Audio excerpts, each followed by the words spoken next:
మద్యం సేవించి మరోసారి డ్రంక్ అండ్ డ్రైవ్ లో చిక్కితే జైలుకే వెళ్తారని మెదక్ పట్టణ సీఐ నాగరాజు హెచ్చరించారు. మెదక్ పట్టణంలో మద్యం సేవించి వాహనం నడిపిన 36 మందికి కోర్టులో జరిమానా విధించారు. జరిమానా చెల్లించిన వారికి సోమవారం మెదక్ పట్టణ పోలీస్ స్టేషన్లో అవగాహన కల్పించారు. మద్యం తాగి వాహనాలు నడిపితే ప్రాణాలు పోయే ప్రమాదం ఉందని, ఇటీవల జరిగిన చాలా వరకు ప్రమాదాల్లో మద్యం తాగి నడపటం వల్లే జరిగిందన్నారు. మీరు మద్యం సేవించి నడపటం వల్ల వేరే వారు ప్రమాదానికి గురై కుటుంబాల్లో చీకట్లు కమ్ముకుంటున్నాయని ఆవేదన చెందారు.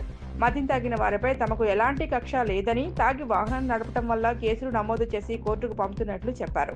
ప్రస్తుతం జరిమానాలతో మాత్రమే వదిలేస్తున్నామని, మద్యం తాగి వాహనాలు నడిపితే జైలుకే వెళ్తారని హెచ్చరించారు.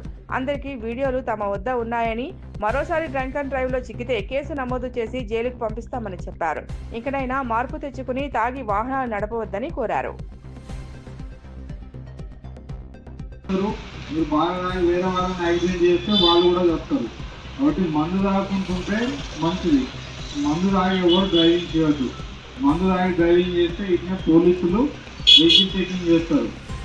మీ వెహికల్స్ ఆపినందుకు మా మీద కోపం ఉందా లేదా? బయటకు లేదంటారు కావచ్చు, లోపల ఉంది కావచ్చు.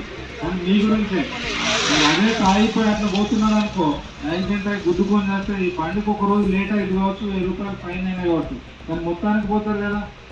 పోనీ మీరు బాగా తాగి వేరే వాళ్ళని గుద్దినా కూడా వాళ్ళు కూడా పోతారా లేదా?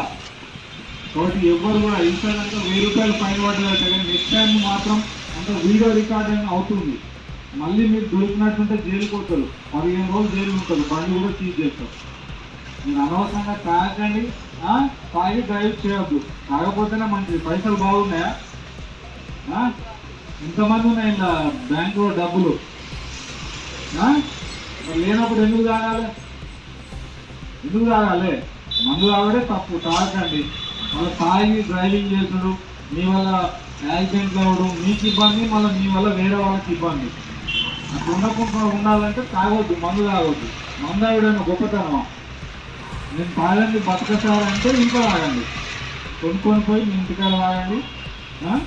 వేరే వాళ్ళకి ఇబ్బంది ఉంది. మీరు తాగి డ్రైవింగ్ చేస్తే మీతో పాటు రోడ్డు మీద అందరికీ ఇబ్బంది.